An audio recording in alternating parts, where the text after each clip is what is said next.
Mari kita buka firman Tuhan di dalam surat Rasul Yakobus pasal yang kedua. Yakobus pasal yang kedua ayat yang ke-14. Apakah gunanya saudara-saudaraku jika seorang mengatakan bahwa ia mempunyai iman, padahal ia tidak mempunyai perbuatan? Dapatkah iman itu menyelamatkan dia? Jika seorang saudara atau saudari tidak mempunyai pakaian dan kekurangan makanan sehari-hari, dan seorang dari antara kamu berkata, "Selamat jalan, kenakanlah kain panas dan makanlah sampai kenyang," tetapi ia tidak memberikan kepadanya apa yang perlu bagi tubuhnya, apakah gunanya itu? Demikian juga halnya dengan iman.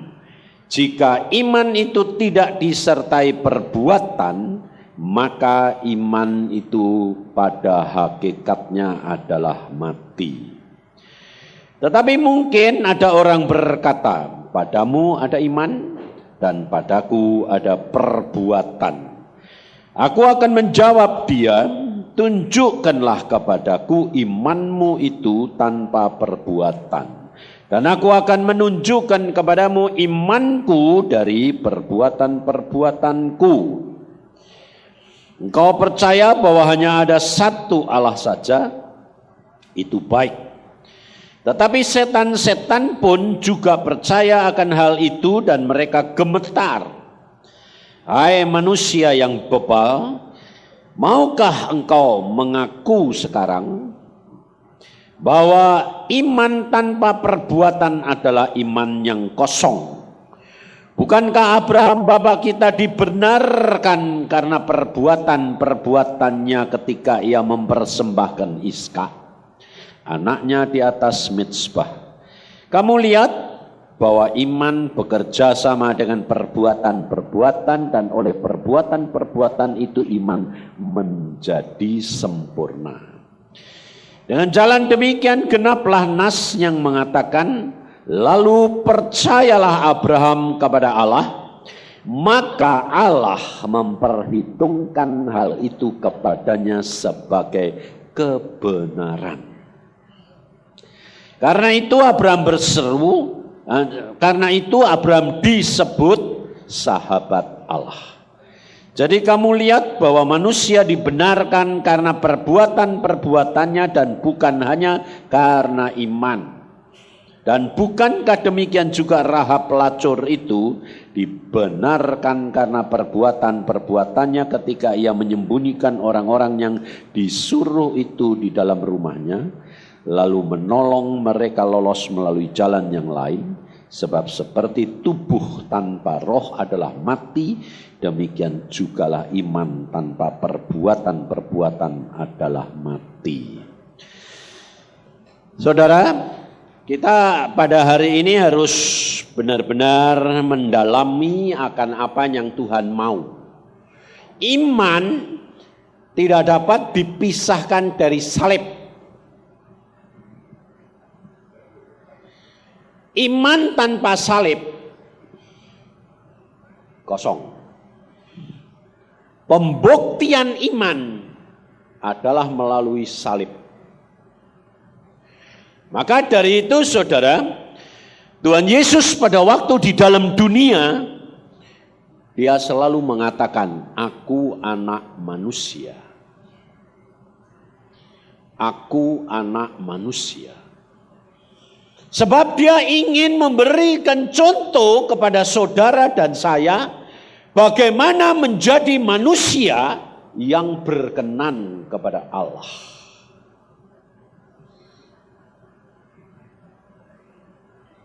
Maka dari itu saudara harus benar-benar pelajari apa yang Tuhan Yesus lakukan selama dia di dalam dunia.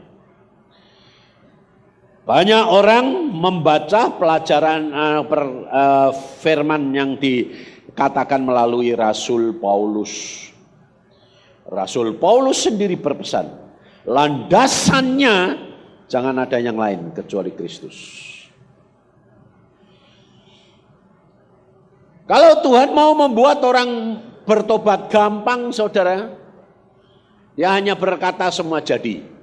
Tapi mengapa dia tidak mau? Karena di surga penghuninya itu adalah orang-orang yang mengasihi dia. Tidak ada yang lain. Orang yang mengasihi dia, bukan orang yang takut akan dia. Tapi untuk menjadi orang yang dapat mengasihi dia, dimulai dengan takut akan Allah.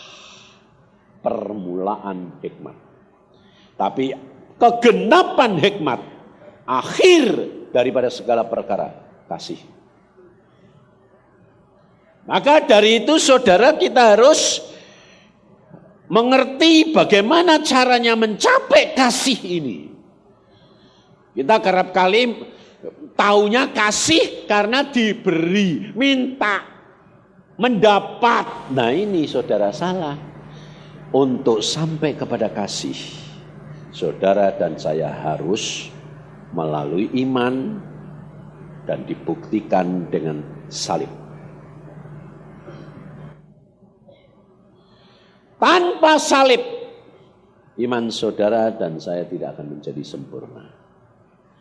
Makanya Tuhan Yesus selalu berkata apa? Kalau engkau mau menjadi muridku, sangkal diri, pikul salib setiap hari, saudara. Tapi kita kerap kali maunya pikul salib kadang-kadang. Nah ini. Padahal Tuhan sudah pesan pikul salib setiap hari. Nah. Jadi jangan punya pandangan yang salah, saudara. Kita harus tahu jalannya, makanya Tuhan Yesus berkata, kesusahan sehari cukup sehari. Besok ada kesusahannya sendiri. Jadi jangan mikir panjang-panjang. Ngapain? Wong kamu ya tidak tahu apa yang akan terjadi.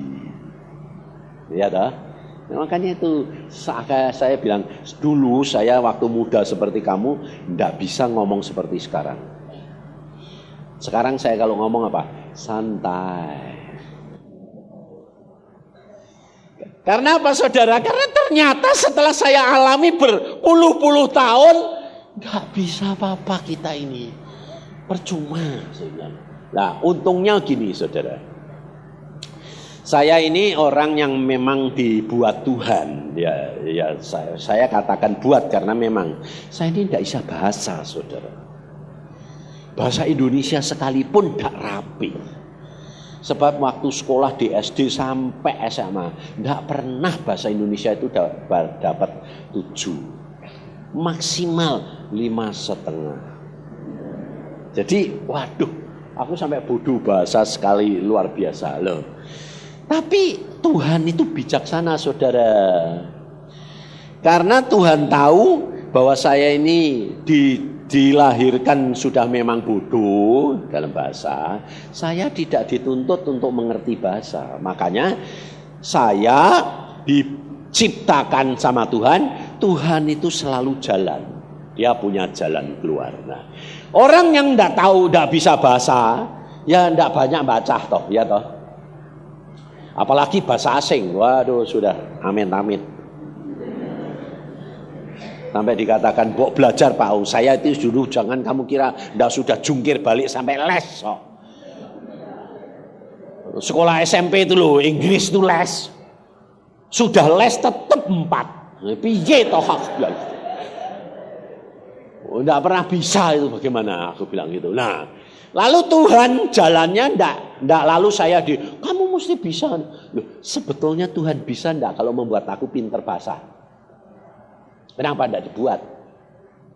Nah itu masalahnya saudara. Saudara selalu bilang gini, Tuhan Maha Kuasa, bikin toh, tinggal ngomongnya jadi. Tuhan itu bijaksana. Tuhan itu lihat. Kamu, memang kamu bodoh, ya wis gak apa-apa. Toh aku bisa membuat jalan lain, kamu ada jalan lain sampai ke puncak. Loh, Makanya saudara itu kenali Tuhan. Tuhan itu luar biasa. Nah, saya tidak dituntut saudara harus bisa Inggris, harusnya ini sih. Enggak. Tuhan bilang apa? Kamu orang lapangan. Kamu orang kerja. Orang ngalak pengalaman, mengalami dulu. Enggak usah ngerti, alami aja. Nah, coba teori-teori tok imane kosong kowe kapok. Maka dari itu saudara, ini kenyataan saudara. Jadi kalau saya dikatakan bilang bodoh, saya ya mesem saja. Bener, memang bodoh. Makanya pada waktu saya tingkat 4 di kedokteran gigi saudara, dosen saya itu bilang gini, ambil buku Inggris. Gak bisa mas. Loh kamu sekolah kedokteran gak bisa Inggris? Lah ya memang gak bisa itu, masuk bilang bisa, ngambil nanti suruh baca gak ngerti piye. Oh baca salah-salah. Baca bilang gak bisa mas. Belanda, apalagi mas. Jerman, aduh, maut masak. Perancis, apalagi aku bilang megang jada pernah aku bilang. Lalu dia bilang apa? Mahasiswa Cina goblok.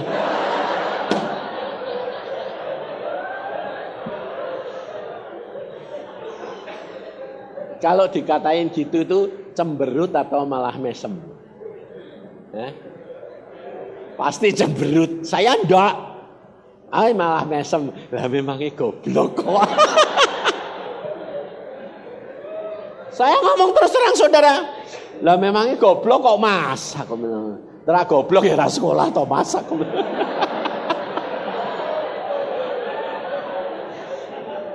Lalu dia bilang, lah kamu kok bisa Inggris? Loh aku tuh Inggrisnya di SMA tuh SMP sampai SMA tuh 4. Terus, oh pantes.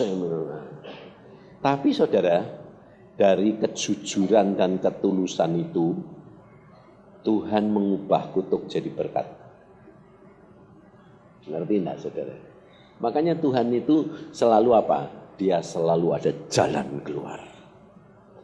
Tapi yang dibutuhkan oleh Tuhan di hadapan saudara, di hadapan manusia itu apa adanya. Sebab iman tanpa salib tidak bisa saudara. Tidak akan sampai.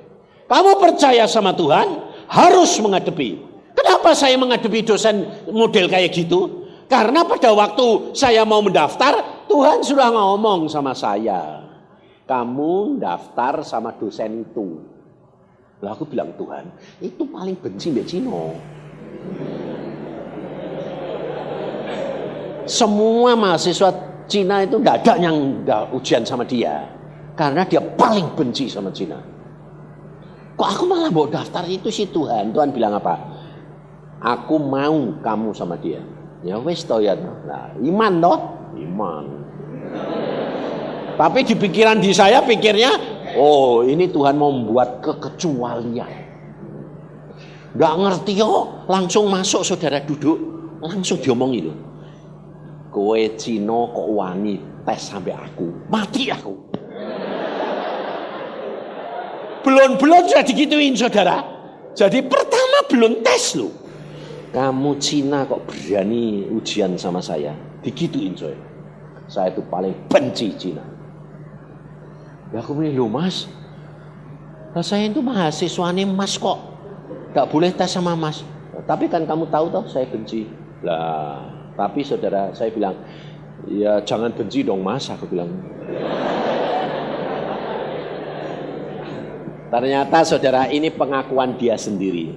Setelah saya dikatakan bodoh, goblok, sembarang Cina goblok barang. Setelah itu dia bilang apa? Oke. Dia disentuh hatinya sama Tuhan. Dia berkata, oke, saya bacakan dalam terjemahannya. Jadi dia tidak baca Inggrisnya, tapi dia nerjemahin. Saya akan ajarin kamu sebuku ini. Tapi ingat, besok lusa kamu tes. Kalau tidak bisa tak gantung.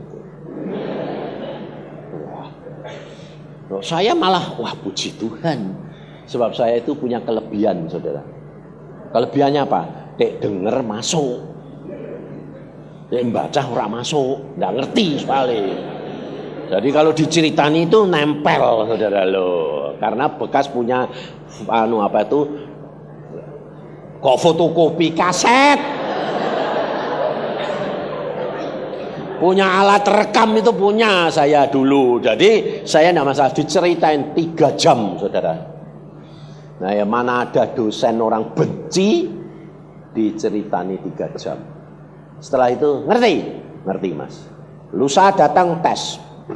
Lusa datang dites. Wah, dia bilang ini Cino jenius. Jadi dibalik, saudara. Lalu dia sendiri ngomong begini, aku belum pernah ada yang seneng Cina kecuali kamu. Aku kok heran sama kamu kok seneng. Padahal aku tuh paling benci Cina. Tuhan bisa mengubah kutuk jadi berkat. Tapi mesti mengalami apa?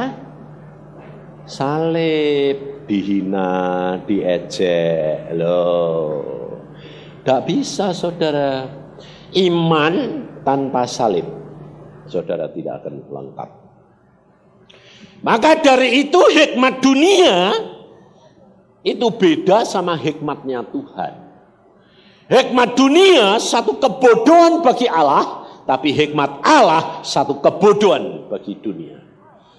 Maka jikalau saudara dan saya untuk belajar masuk berjalan di dalam iman, anak-anak muda lebih cepat daripada orang tua. Kenapa? Orang muda itu tidak banyak pertimbangan, tidak banyak mikir. Orang tua itu kebanyakan mikir, makanya lambat jadi karatan. Maka jangan saudara lupa. Sekarang ini waktunya adalah masa akhir zaman. Ini adalah masanya Roh Al Kudus. Nah, saudara perhatikan kenapa Tuhan Yesus berkata begini. Kalau engkau percaya kepadaku, kata Tuhan, maka engkau akan melakukan perkara-perkara yang aku lakukan. Bahkan kamu akan melakukan perkara-perkara yang lebih besar daripadaku. Bayangin, saudara. Itu kata-kata Tuhan Yesus.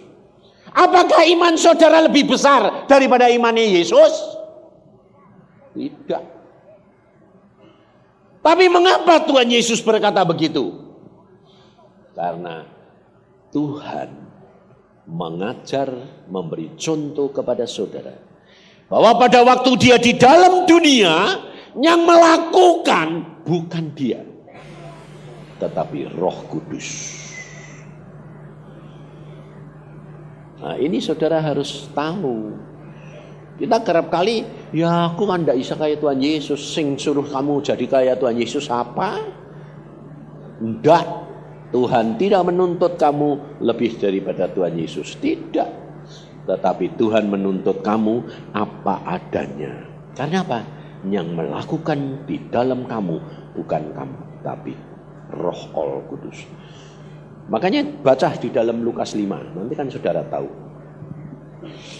Dalam Lukas 5, di situ ditulis ayat yang ke-17.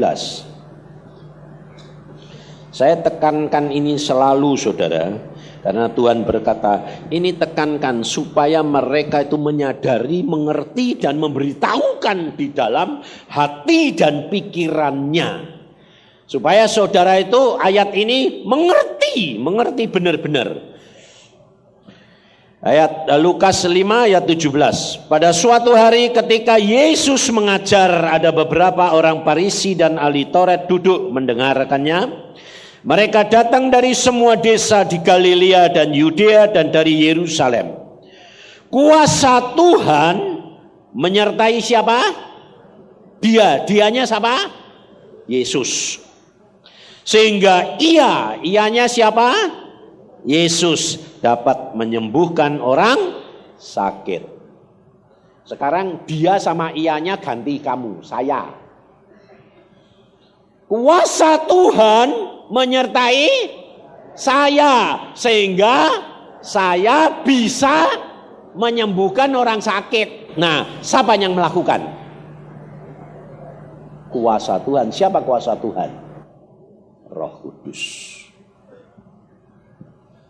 Jadi saudara, dapat enggak kata-kata Tuhan Yesus itu digenapi dalam hidupmu? Dapat, saudara. Kamu kalau percaya kepadaku, kata Yesus, karena aku akan pergi dan aku akan utus Roh Kudus dan dia akan tinggal di dalam kamu. Dia akan memimpin kamu dalam seluruh kebenaran dan dia akan melakukan apa yang aku katakan. Makanya dari itu saudara, jangan membatasi kuasa Allah. Tapi saudara kerap kali apa? Bilang apa? Selalu kalau datang sama saya bilang, Pak doain dong Pak. Kenapa? Habis kalau Pak Yusa nanti kalau minta sama Tuhan langsung dikasih. Kalau saya ndak loh, kurang ajar. Itu namanya sama saja saudara. KKN lagi.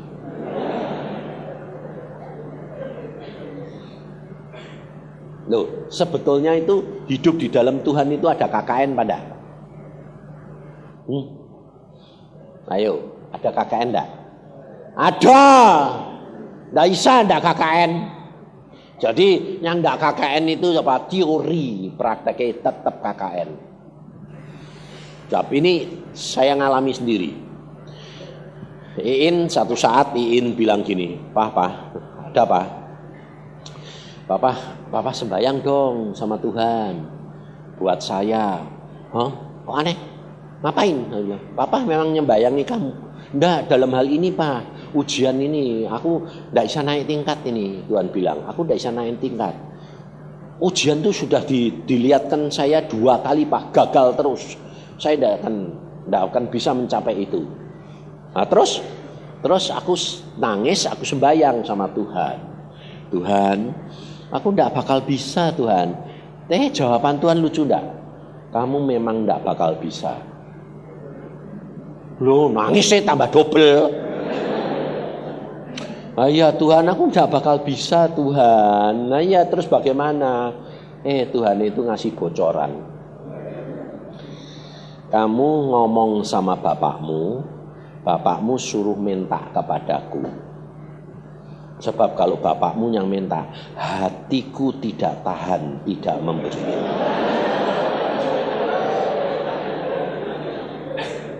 Ini Iin yang ngomong sendiri, dia bilang, apa? Tuhan sih ngomong Pak. Kalau papa yang minta, hati Tuhan tidak sampai hati. Lah aku bilang, loh kenapa? Tidak tahu. Tapi Tuhan bilang gitu, berarti Tuhan tuh sangat mengasihi papa. Loh ngaku iki Tuhan nek ketemu aku ini anjingnya. Kok malah gitu kayak? Ya justru itu. Lalu setelah itu saya sembahyang, Tuhan, anakku kok ngomong ini tuh mbok kasih tahu toh Tuhan. Terus Tuhan tuh lihatkan saya duduk di tahta gitu gede. Lalu dia bilang, Yusa kamu lihat apa? Aku lihat engkau di tahta. Kamu lihat di kakiku? Saya lihat iya. Karena dia gede gitu, jadi saya memandang wajah ininya itu kakinya tak perhatiin. Di kakiku ada apa? Oh, ada anjing kecil. Jadi anjing kecil gitu kayak Peking gitu. Terus jilat-jilat jari ini, ngeset-ngeset tiduran gitu-gitu lah. Oh ya, ada anjing kecil Tuhan. Terus dia bilang apa? Siapa? Kamu tahu siapa dia? Dia ngerti toh ya? Aku tahu aku. Nah iya. Kalau kamu gitu-gitu tuh loh, aku enggak sampai hati.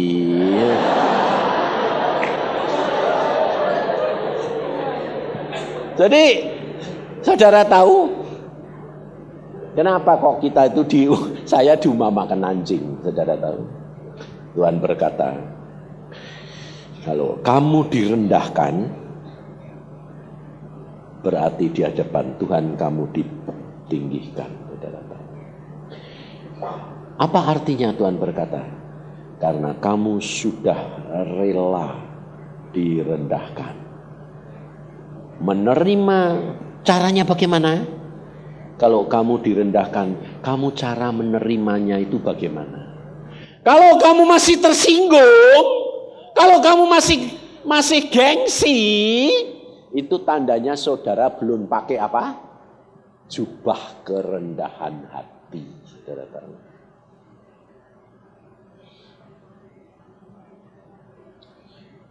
Kalau engkau tidak memakai jubah kerendahan hati, saudara tidak akan mampu sampai ke puncak target yang Tuhan sediakan buat saudara dan saya.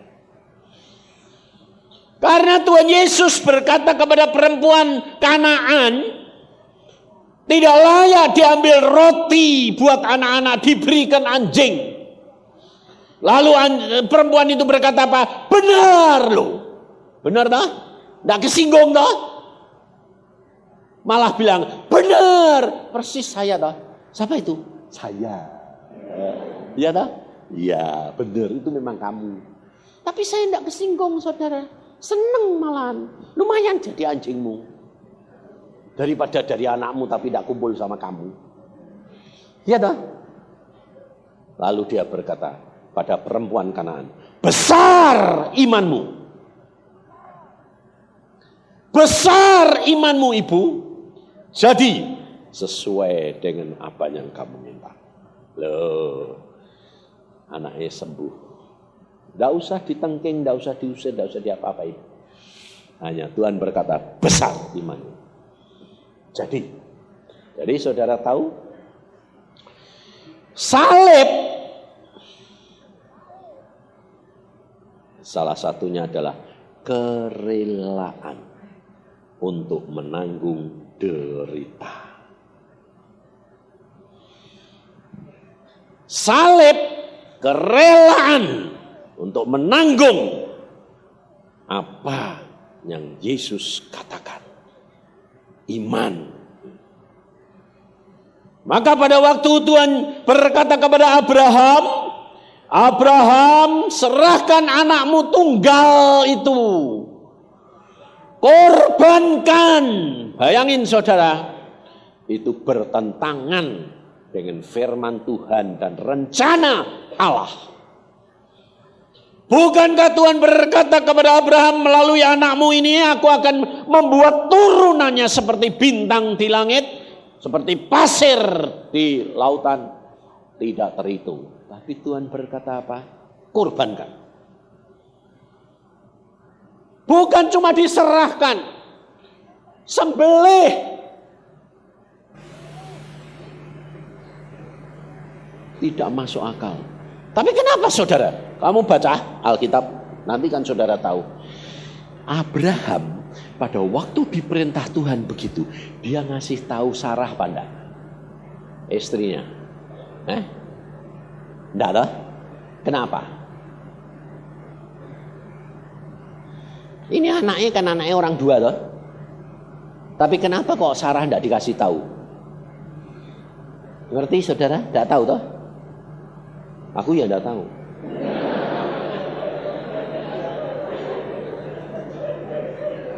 Tapi Tuhan ngomong begini saudara. Aku bilang, loh kenapa sih Tuhan Sarah? Itu perempuan itu. Yang gara-gara makan buhun itu kan perempuan lah. Kenapa Adam mau dikasih makan buah yang sudah dilarang Tuhan? Sekarang SK disuruh nyerahin siapa? Disembelih. Boleh enggak kira-kira? Enggak bakal boleh, ditangisi. Aduh, jangan dong. Karena apa? Karena cinta. Makanya cinta itu buta. Makanya cinta perempuan itu loh berbahaya.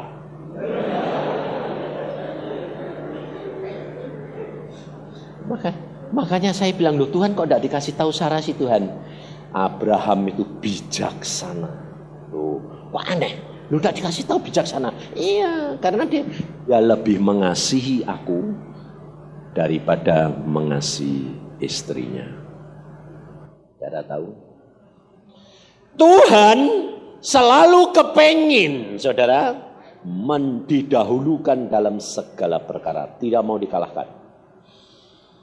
Jadi kalau ada sesuatu yang saudara, seorang suami tidak usah ngasih tahu istrinya itu, bukan tidak cinta, bukan tidak jujur. Kadang-kadang perlu tidak usah dikasih tahu. Umpamanya ini suami istri, calon suami istri kawin. Suaminya tidak usah ngomong toh, aku dulu mbak pacaran itu, ya tidak usah toh ya. Itu harus bijaksana, saudara. Kecuali kalau calon istrimu seperti istri saya, beda. Istri saya itu aneh, 1000 tidak satu. Sampai sedunia juga tidak ada itu kayak model kayak gitu. Tidak pernah punya cemburu. Jadi kalau malah saya bilang, yang aku kok kepengin sama orang itu, dia bilang apa? Oh, tidak apa-apa loh, begitu ya. Loh, aku bilang, loh, tidak apa-apa. Kenapa? Tak doake. Loh, mbok doake boleh apa enggak? Loh ya enggak boleh. Tapi aku enggak cemburu, enggak apa-apa. Bapakku tahu watakmu memang begitu. Loh, saudara. Jadi ini yang penting, saudara. Menerima keberadaan yang lain sebagaimana dia memang begitu. Ini yang menyebabkan kerendahan hati. Bisa menerima keadaan orang itu sebagaimana adanya. Long dia memang brengsek kok mau, ya jangan begitu loh, dah iso. Memangnya sudah diciptakannya model kayak gitu. Tapi di dalam Yesus ada jalan keluar. Maka dari itu kalau Abraham disuruh mempersembahkan Ishak, jangan saudara pikir, sebab ini ternyata saya alami, saudara. Pada waktu istri saya mau dibawa pulang sama Tuhan, lalu saya didatangi hamba Tuhan, teman saya baik. Pak Yusa, kamu jangan nyerah. Jangan bilang, serahkan, jangan, mati nanti. Aku bilang, loh kenapa? Seperti saya. Aku tak serah kayak mati malah. Jadi harus diimani, direbut. Aku bilang, wah beda. Saya sama kamu lain, saya bilang. Kenapa? Loh, kamu pada waktu disuruh menyerahkan, kamu punya pikiran. Pikirannya apa? Tak serahkan seperti Abraham minta Ishak, tapi nanti dikasih balik. Loh, lah wong belum sudah dipikiri gitu. Tak serahke, wong Tuhan itu kasih, cuma nyobai aku. Nanti dibalekke. Loh lah, aku bilang, oh salah, makanya kowe dak dibalekke mati temenan. Sebabnya kamu sudah punya konsep kasih ke. Itu namanya ngasih kepalae mbek badane, ekore dicekeli terus. Lah ya Raisa, Tuhan enggak mau gitu. Lah, kamu bagaimana? Aku enggak. Waktu istriku dikasih tahu Tuhan bahwa dia harus mau mati, saudara tahu? Aku bilang apa? Yang siap-siap, kamu mau apa? Aku mau beli kuburan, beliau. Jadi beli tanah kuburan dewek, milih dewek. Habis itu pesan peti mati. Pesan sungguhan, saudara. Kalau tidak percaya tanyain sama Gideon di Cirebon. Pesan peti mati, dihias dewek, terus dicat. Dia bilang catnya jangan coklat ya, jangan hitam, putih mutiara, cat. Oh ya betul, ini lapisannya jambon. Semua yureknya bikin pakaian putih, bikin saudara, sudah bikin. Buketnya sudah dibikin. Loh, jadi mau apa lagi? Udah cukup komplit. Nanti mengumumkan di koran begini, dibikin.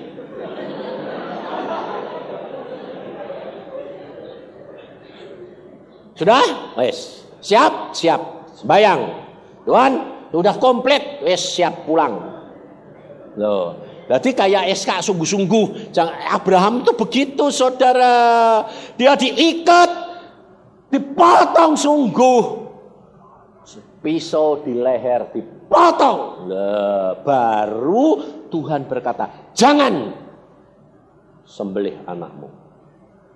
Sebelum pisau di sini, diam Tuhan nih. Wong Tuhan itu lihat terus sampai mana kau, coba sampai mana. Kalau belum mau sembelih, kamu bilang pura-pura, wah sembelih, gini nanti kan sudah. Wong Tuhan itu lebih tahu. Kamu ini sungguhan panda. Saya ngalami, saudara. Makanya saya bilang, jangan niru-niru orang lain. Sebab saya ini hamba Tuhan yang waktu muda saya kurang ajar luar biasa. Kurang ajar saya. Kurang ajarnya bagaimana? Saya punya iman, tapi imannya salah. Tak imani. Tapi kurang ajar. Caranya gini, waktu umur 21 saya diundang ke Amerika. Papa tidak boleh. Terus saya bilang gini, Papa ini majelis, wong anaknya mau jadi hamba Tuhan kok tidak boleh. Marah Papa. Kowe tidak nurut aku, sekolah dokter tak buang kowe. Wah, aku anak mau dibuang. Nah, aku memang dari kecil ya sudah dibuang kok. Jadi saya jawabnya juga kurang ajar lagi. Wong aku dari kecil mau buang kok. Saya ini mau buang ya apa-apa, aku keluar dari sini pakai satu pakaian tok, satu minta satu tok, supaya jangan telanjang. Habis itu saya masuk kamar, tapi jangan ganggu saya. Saya mau di dalam kamar doa, puasa, tidak makan, tidak minum, tidak kencing. 3 hari 3 malam, orang gila enggak? Saudara, saya benar-benar saya lakuin loh. Mau kencing tak empet coba, pokoknya ngompol dah ngompol ra urusan aku bilang. Dari situ saya doa terus, saya bilang Tuhan ngomong. Sebab Alkitab berkata engkau bicara, saya bilang. Kalau engkau tidak menggenapi, engkau bohong, bilang saudara. Engkau ngomong. Aku mau engkau ngomong. Makanya itu saya orang gila-gilaan. Aku bilang ngomong bukan teori, tapi audible. Saya bilang engkau bersuara, ngomong. Lalu apa terjadi? Jangan saudara kira kamu sudah sungguh-sungguh gitu terus Tuhan ngomong kok enak. Enggak ngomong. Sehari enggak ngomong. 2 hari enggak ngomong. 3 hari enggak ngomong. Kurang 5 menit enggak ngomong. Pokoknya jam 6 tepat gue gak ngomong. Oke, saya bilang. Saya akan bunuh diri. Nanti tak tulis di tembok. Allah pembohong. Kurang ajar enggak? Enggak ada orang model hamba Tuhan, enggak ada yang kurang ajar kayak. Makanya saya bilang jangan niru-niru. Sebab Allah itu tahu hatimu. Sungguh-sungguh pandai. Kurang 5 menit dada saya ngambil pisau. Saya bilang, di mana ya nulisnya ya? Yang saudara. Gila enggak saya? Yang mana disobek dulu supaya belum mati toh ya, nulis dulu itu. Saya sudah siapin nanti jam 6 tepat tak sobek, tak tulis di situ. Allah tidak ngomong sampai detik terakhir. Kurang cuma 1-2 menit dia bilang. Anak seluruh rumah. Nuh saudara. Suara dia. Dari mana? Tidak tahu. Arah suara tidak tahu saudara. Seluruh ruangan kamar penuh suara dia. Anak, turuti kehendak orang tuamu. Sekolah dokter. Pada waktunya nanti aku panggil kamu sendiri menjadi hambaku. Wah langsung dengar situ, besok tak buang. Wah sudah seneng toh. Tapi model saya saudara. Saya bilang, ya dek itu ya dek Tuhan, dek orang. Oh gila enggak saya ini. Makanya saya bilang, Tuhan, aku sudah tidak makan, tidak minum 3 hari 3 malam. Jangan-jangan halusinasi ini, sinting ini, ngimpi. Enggak Tuhan, kalau ini memang Engkau, sekali lagi, ngomong lagi, sama diulang. Lalu saya berkata, Engkau Allah yang hidup. Saya bilang, Engkau sungguh Allah yang hidup. Aku percaya bahwa Engkau itu Allah yang luar biasa.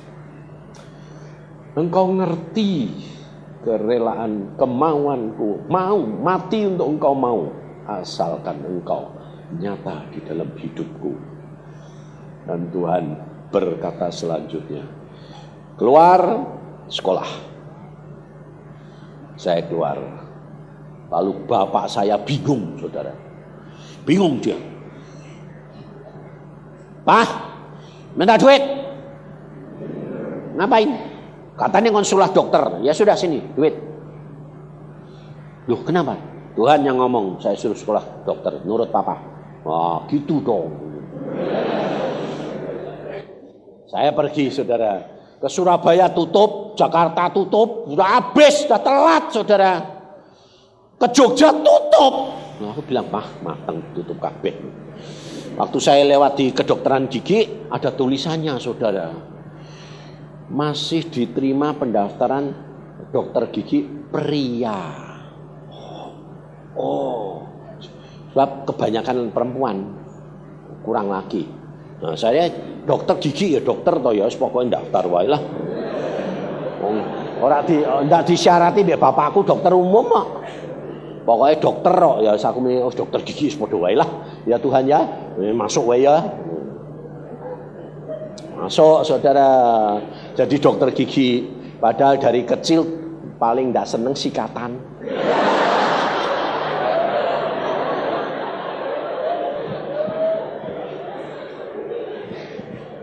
Kok disuruh sekolah dokter gigi? Aku bilang Tuhan ya pada aku wale ini. Jadi tidak pernah saudara dari kecil tuh kepengen jadi dokter gigi. Sampai tamet aku bilang gitu. Enggak. Makanya saudara, jalan yang Tuhan tunjukkan itu bukan jalan saudara. Udah, nurut aja. Ini dialami anak saya juga, Iin. Yang namanya iman ya gitu itu. Tuhan berkata, ke Belanda. Belanda. Aku bilang, loh In kamu, Tuhan bilang ke Belanda Pak. Coba Pak, sembahyang Pak. Tuhan. Ya. Loh, ini tidak cocok tuh Tuhan. Kok ke Belanda aku bilang itu.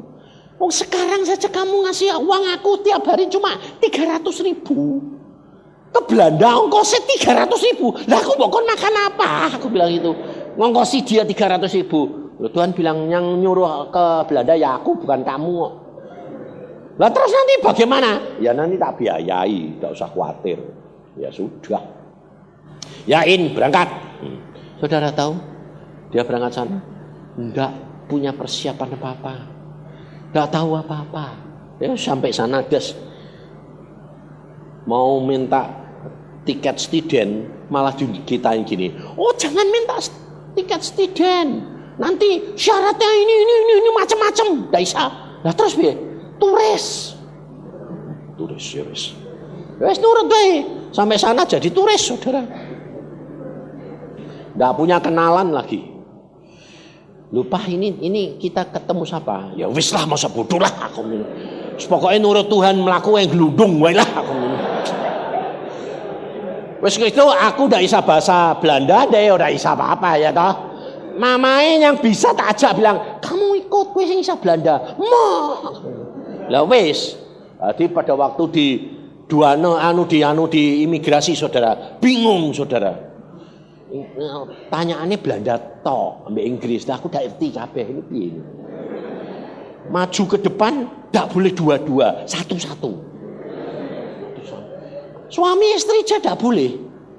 Pak, kok ndak boleh, Pak? Lah aku nanti ditanyain jawabnya apa? Lah kowe ndak ngerti, aku ya ndak ngerti yo.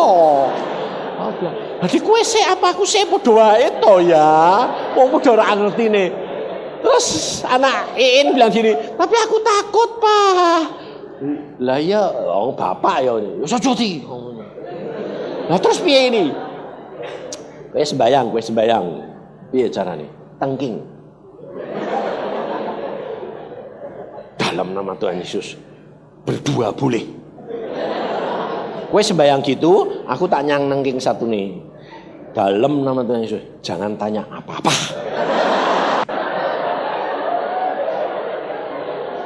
Makanya kalau kamu itu berjalan dengan Tuhan tak di hari demi hari, saudara tidak ngalami. Dalam situasi apapun, jalan dengan Tuhan. Ini benar saudara. Wes sembahyang sudah, mantap.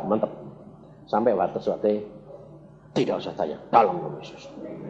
Dipanggil, maju. 2 sama saya. Makasih plok, enggak bilang satu. Enggak.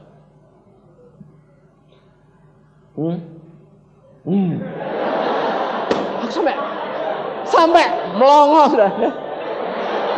Enggak tanya, enggak ngucap sepatah kata, enggak. Cuma lihat.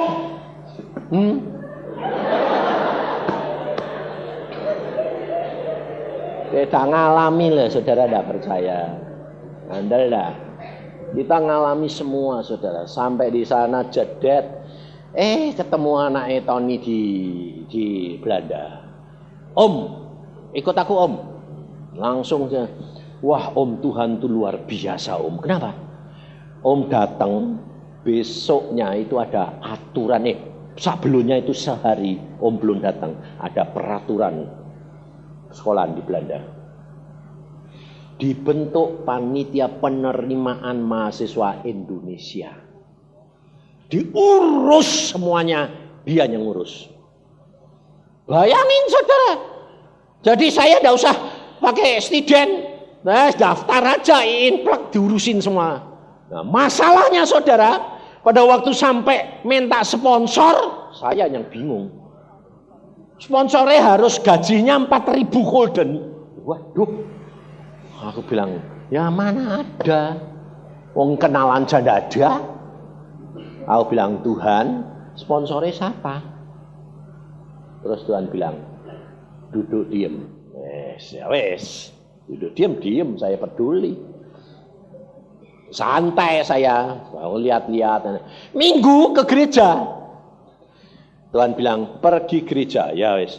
Loh, aku bilang Tuhan ke gereja, bahasa Belanda aku tidak bisa apa-apa, bocah.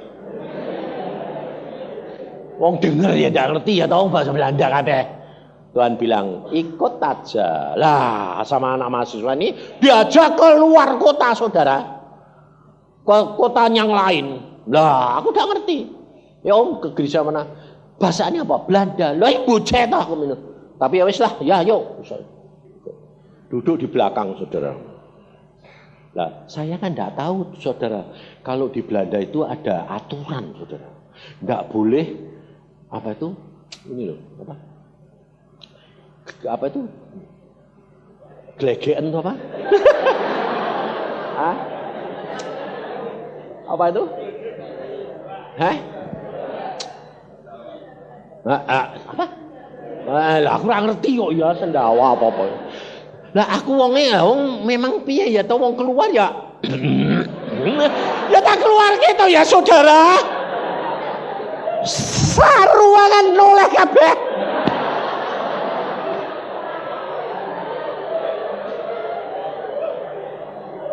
Ayo, saya tanya, kalau kamu dilihat gitu malu enggak? Malu? Gengsi. Ya. Aku enggak malu, memang glegean piye ya. Aku udah ngerti kok. Terus disenggol mbek anake teman. Om, di sini tuh enggak boleh. Lah kowe enggak ngasih tahu. Itu buat mereka orang Belanda satu toh. Tidak sopan katanya. Lebih baik kentut katanya. Aku bilang, oh aturannya gitu. Iya om. Kentut gak apa-apa. Tapi jangan keluar dari mulut. Gitu gak boleh. Lah, tapi saudara tahu itu diberjadikan berkat. Kenapa? Karena saya gitu, ada orang dokter gigi dari Bandung. Sudah di sana 10 tahun. Kenal aku. Dia kan nengok. Loh, kok Yusa? Jadi selesai kebaktian, saya datengin dia. Hei Pak Yusa, kok kamu di sini? Iya, nganter anakku sekolah. Bayangin saudara. Dia di kota yang lain lagi. Jauh. Dia pergi ke situ saudara. Nah, gara-gara dia jadi tahu saya. Coba saya enggak bakal tahu, betul enggak? Tidak ada hal yang kebetulan. Saudara tahu, kalau engkau berjalan dengan iman, ada salib, tapi itu harus dia jalani. Dia lalu langsung ngomong gini saudara. Kamu ngantar anakmu sekolah di Delft? Ya. Sekolah apa? Enggak tahu. Pokoknya nanti diterimanya apa? Masa bodoh. Wong Tuhannya suruh gini. Oke. Kamu pasti butuh sponsor. Bayangin saudara. Luar biasa toh Tuhan? Oh iya. Aku sponsori. Wah. Nanti dari Dordrecht. Saya di rumah Dordrecht. Nanti tak bikin surat, dicap polisi, tak kirim ke rumah kamu, kamu kos di mana, kamu tinggal di mana di rumahnya ini. Oke, nanti saya transfer ke situ, kamu hadapkan ke imigrasi. Selesai. Wah, Tuhan luar biasa atau saudara. Semua sudah diatur rapi. Punya surat ini saudara, bawa polisi, senang. Lapor. Saudara tahu di polisi dia bilang apa? Tidak berlaku. Dia ngomongnya bahasa Belanda. Nah, saya bawa penterjemah. Ngomong apa? Tidak berlaku. Loh, kepiye to gendeng kowe? Terus aku ya doa. Makanya kalau saudara menghadapi kesulitan, jangan putus asa. Saya doa, Tuhan, loh, tak laku loh. Terus piye? Tuhan bilang, tenang. Dia ngomong, tenang. Ya, aku ya tenang. Tuhan bilang, tanyai polisi ini. Lah, tanyai piye? Tanyai polisi ini. Tanyai apa Om? Kamu ini polisi enggak? Lah aku ya cuma dengar Tuhan bilang, tanyai polisi ini. Tanyai polisi ini.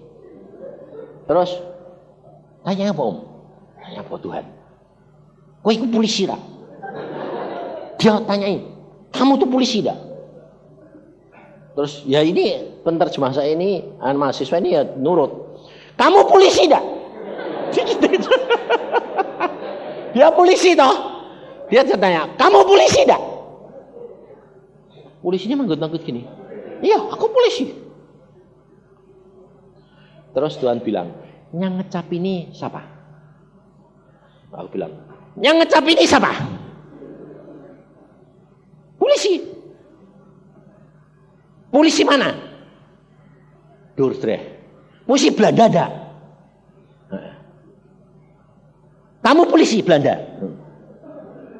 Terus dia ketawa dewek. Saya kok bodoh ya.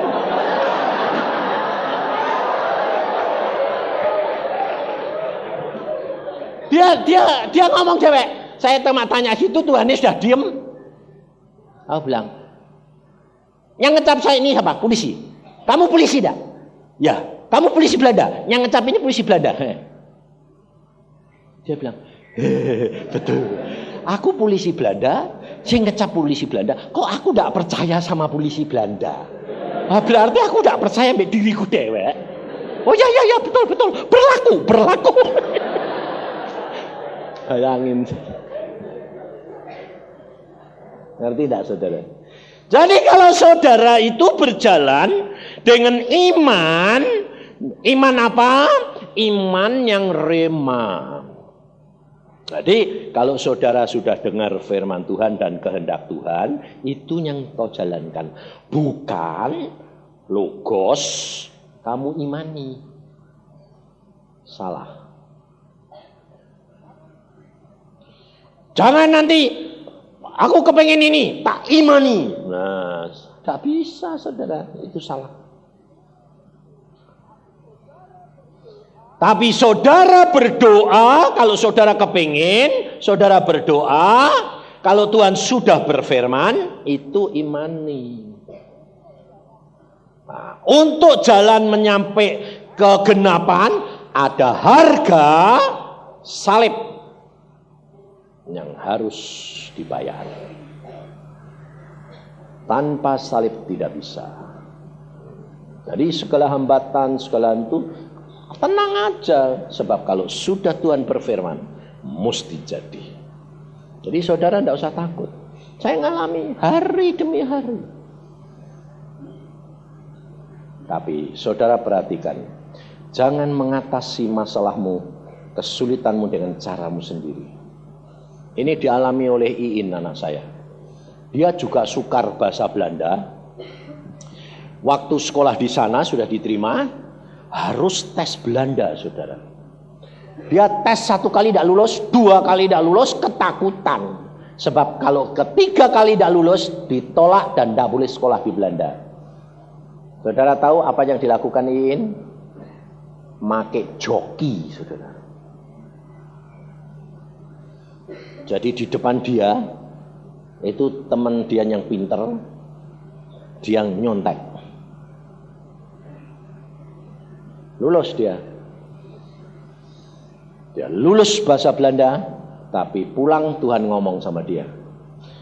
Kamu harus bayar harga ini, mahal kamu. Kaget dia, nangis. Tuhan ampuni dong. Aku takut tidak lulus. Apapun yang kamu lakukan di luar kehendakku, kamu harus bayar. Saudara tahu? Dia lulus, dia terus sekolah sampai jadi. Tapi Tuhan berkata apa? Kamu tidak akan dapat berbahasa Belanda yang baik. Sampai lulus jadi S2, tidak bisa berbahasa Belanda. Sampai aku bilang, Loin kamu nih sekolah arsitek lulus S2 itu tidak bisa Belanda. Tidak bisa Pak. Dihukum Tuhan itu gara-gara nyontek. Maka Tuhan berkata, kamu tidak akan bisa berbahasa Belanda. Lalu dia bilang, Tuhan kalau aku tidak bisa berbahasa Belanda, mana mungkin aku bisa lulus. Tuhan bilang, aku punya jalan. Tapi kamu harus bayar harga apa? Apa saudara? Dihina setiap kali saudara. Dihina. Sebab apa? Setiap kali dosennya tanya sama dia, dia jawab, semua ketawa. Sebab bahasa Belandanya salah. Sampai dosennya bilang gini, kalau anak ini yang ngomong, itu kayak sandiwara dagelan Petruk. Sebab ngomongnya kebalik-balik. Tapi kenapa bisa lulus sampai atas? Saudara tahu, Tuhan itu luar biasa. Dosennya berkata apa? Profesor dosen pada waktu ujian terakhir dia bilang apa? Ini pertama kali sejak universitas di Belanda di Delft didirikan. Puluhan tahun baru sekarang ada mahasiswa yang ujian kok dosen ini. Mahasiswa ujian akhir mempertahankan skripsinya yang ngomong dosen ini. Belum pernah ada. Tapi Tuhan membuat orang yang ngalaminya seperti saya, saudara. Aneh gini.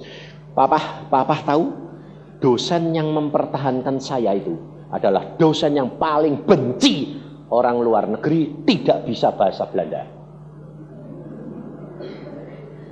Lah kok malah membela kamu? Itu Tuhan, Pak. Aku tahu sendiri, Pak. Temanku tidak bisa bahasa Belanda sama dia. Dikeluarin dari sekolah Delft. Dikeluarkan. Dia bilang, aku paling benci orang luar negeri sekolah di Belanda tidak bisa bahasa Belanda. Wah, aku ketakutan luar biasa. Lalu saya maju, Pak. Dia bilang apa? Kamu juga tidak bisa. Tapi aneh, aku kok tidak bisa benci kamu. Malah dibela bisa-bisaan, saudara. Sampai akhirnya, itu dosen tingkat 2 loh, saudara. Sampai akhirnya dia tingkat akhir, yang ujian selalu dia, dosen itu. Jadi pada waktu dia depan profesor orang 15, dia bilang, para pengajar, kalau ini anaknya ngomong, nanti ruangan ini jadi sandiwara, dagelan, sebab dia tidak dapat berbahasa Belanda dengan baik. Makanya saya mewakili. Mengapa? Saya punya alasan. Dia toh warga negara Indonesia, setelah lulus dia akan kembali ke Indonesia. Jadi tidak perlu bisa berbahasa Belanda. Yang penting ilmunya dipertahankan sama dia, lulusnya angkanya 8. Saudara. Lah ya jelas sing ujian dosene kok. Saudara, saya ngalami, anak saya ngalami.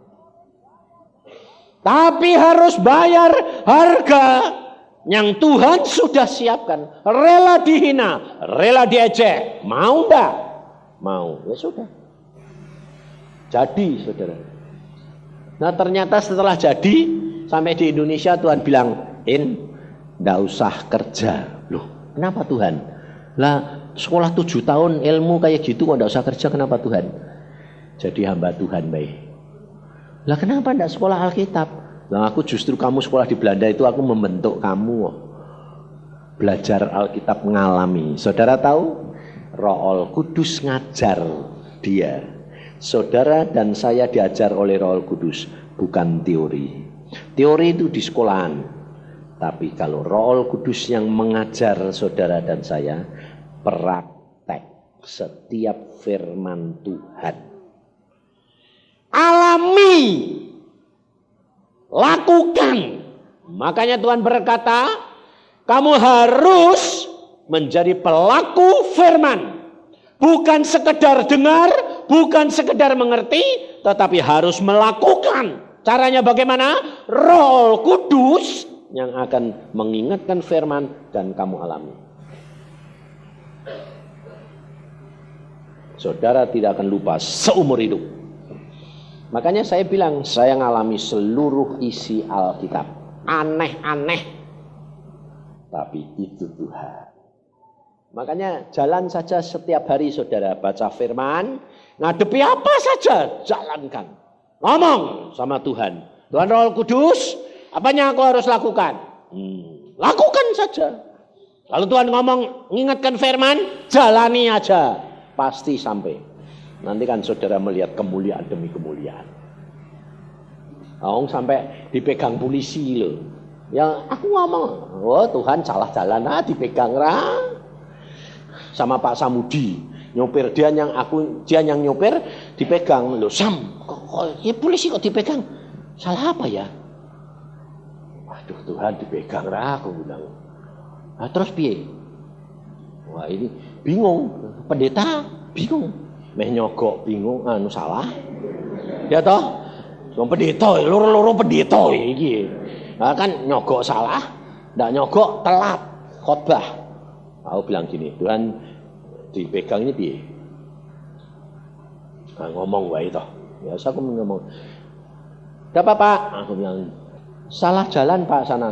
Oh iya, maaf Pak, kita ini hamba-hamba Tuhan sudah tua lagi. Jadi tadi dia yang nyopir, Bapak lihat sendiri sudah buta, sudah tua. Jadi kurang lihat Pak. Iya Pak ya. Ya maafkan Pak. Ya lain kali jangan ya Pak. Nih ya wes jalan-jalan. Ngerti enggak saudara? Enggak usah saudara bilang, lah enggak dengar Pak. Enggak usah. Saudara ngomong Roh Kudus nanti yang atur. Kalau Roh Kudus tahu bahwa kamu urgen harus diomongin. Tapi kalau Tuhan Roh Kudus tak ngomong, apa yang kamu tindak dan omongkan itu sudah benar. Itu cara Tuhan, saudara. Maka dari itu, hiduplah bersama dengan Tuhan. Saudara akan dituntun. Anak muda ini loh, saya senang kalau anak muda banyak ini. Sebabnya apa? Tuhan sudah berkata, mulai tahun ini, anak-anak dan anak muda akan dipakai Tuhan luar biasa. Karena Tuhan berkata, aku akan mencurahkan rohku kepada mereka. Aku akan mengurapi mereka supaya mereka dapat dipakai Tuhan menjadi kemuliaan bagi namanya. Dan anehnya yang saya dengar gini, aku mau pakai mereka untuk apa? Mempermalukan orang yang tuek-tuek. Aku bilang, loh kenapa Tuhan? Yang tuek-tuek itu disuruh karatan, tidak nurut. Oh ya sudah. Makanya saudara, anak-anak kecil, saya cucu-cucu saya suruh ngurapi semua. Urapi cucumu. Jadi saya urapi. Dan saya kadang-kadang ditegur cucu saya loh saudara. Saya sampai bingung dewe. Saya bilang, kadang-kadang tuh cucu saya yang di Bandung itu ngomong-ngomong, Kong, ada apa? Kong itu nanti berhenti khotbah, aku yang gantiin. Saya ngomong sama kamu siapa? Tuhan. Bayangin aku ya bingung. Gak taunya Juni ini suruh berhenti. Saya bilang, Juni, Tuhan bilang selesai Juni kamu berhenti lagi. Oh. Bayangin saudara, jangan anggap anak kecil-kecil itu Tuhan mau pakai. Dan ini waktunya. Makanya hamba-hamba Tuhan besar tahun 2000 tidak ada yang mempunyai program. Tuhan bilang blank, semua jangan memprogramkan rencana Tuhan yang akan terjadi. Maka dari itu siapkan hatimu saudara. Baca firman, dengan membaca firman imanmu menjadi kokoh. Dengan membaca firman, saudara tidak menyadari bahwa di sekeliling kamu itu ada sinar yang memagari kamu. Dengan kamu firman tambah banyak, kamu punya sinar tambah tebal. Sehingga semua panah berapi si kuasa gelap tidak akan mengenai kamu. Yang kamu tidak tahu. Tapi itu yang saya alami. Saya bilang, loh Tuhan, kalau saya kurang firman, kenapa daging saya muncul? Tuhan berkata, perisaimu tipis. Oh gitu Tuhan, ya tahu. Makanya saudara, imanmu dipertebal karena firman. Tapi ingat, untuk imanmu itu sampai harus melalui salib. Amin. Mari kita berdoa.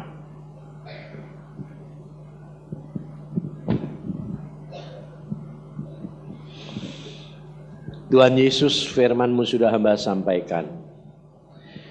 Hamba-Mu berhenti berbicara Tuhan, tetapi Engkau tidak akan berhenti. Kau yang akan mengajar anak-anak-Mu selanjutnya Tuhan Roh Kudus. Kau lebih tahu yang diperlukan oleh anak-anak-Mu.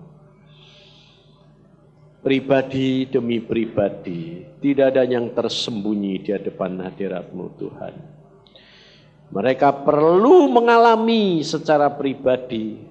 Mari Tuhan Roh Kudus, Engkau yang mengajar mereka.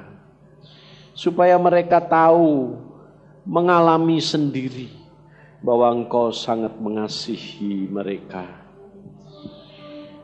Iman mereka supaya mereka dapat membuktikan meskipun melalui jalan salib Tuhan. Tapi kami tahu Engkau akan mengukur kami pribadi demi pribadi. Engkau akan memberikan tidak lebih daripada kekuatan kami. Maka dari itu Tuhan, hamba-Mu mohon kemurahan daripada-Mu. Kalau anak-anak-Mu ini mau Engkau pakai, mau membaca firman Tuhan, perisai mereka lebih lama lebih tebal Tuhan. Dan Engkau berikan pengalaman secara pribadi. Meskipun itu jalan salib.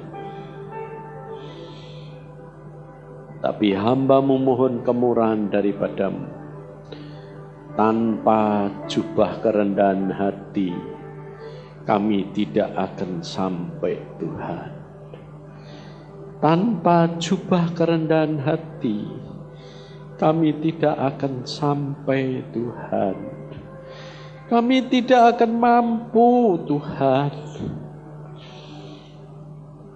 Maka dari itu hamba-Mu mohon kemurahan daripadamu. Karuniakan Tuhan. Saudara, Tuhan mengatakan, mintalah, karena yang punya Bapa-Mu di surga. Kamu berusaha untuk mendekatkan dirimu kepadaku, kata Tuhan. Tidak mungkin anak, kalau engkau tidak mempunyai dan meminta kemurahan-Mu, kemurahan Tuhan. Kalau kamu tidak minta kelembutan diproses, kamu tidak minta kerendahan hati. Tolong Tuhan, karena Engkau tahu masanya demikian singkat. Dan setan panah-panah berapi, setan begitu gencar. Engkau tahu anak muda zaman sekarang Tuhan, obat-obatan, perjinaan begitu merajalela. Tapi hanya Engkau yang bisa melindungi kami. Engkau yang bisa menolong kami Tuhan. Hanya dengan jubah kerendahan hati kami mampu melewatinya dan sampai ke puncak bertemu dengan Engkau. Kami boleh menjadi saksi-Mu di dunia ini hanya karena anugerah-Mu. Yesus sikiakarata syakata. Mintalah saudara, mintalah jubah kerendahan hati itu kepada Tuhan-Mu. Karena itu yang Tuhan mau. Yesus